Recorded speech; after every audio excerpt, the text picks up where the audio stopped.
বাবাই ঘুরতে নিয়ে যায় না, এ নালিশ আর কার কাছেই বা করবো। তবু আজ খানিক মুখ তুলে চেয়েছে। বেড়াতে যাওয়ার জানি অজুহাত পেলাম, আমাকে এক নিমন্ত্রণ আসছিল বলে। না, নিমন্ত্রণ বলাও ভুল হইবে, মায়ের ডাক আসছিল।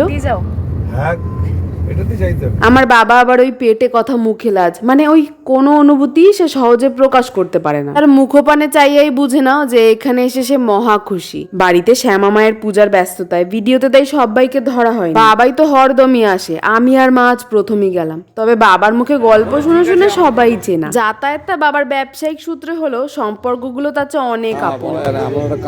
যাওয়া মাত্রই হাতে গরম কফির কাপ ধরলাম, আর অমনি গল্প হাসাহাসি আড্ডা শুরু। এদিকে মায়ের পুজোর জোগাড় চলছে, কিন্তু বাবাই আমাদের নিয়ে গেল আশেপাশের জায়গা ভ্রমণে। পুকুর না, এটা দিঘি, দিঘি বলে দিঘি। জায়গাটা এত শান্তির কোলাহল ছাড়া নিজেদের বাড়ি রাস্তার পাড়ে হওয়ায় মাঠ ঘাট সবুজ পুকুর পাড়ের শান্তিটাই পাই না। কিন্তু মাজা করলে পরের ব্লগে দেখাবো। রাধে রাধে।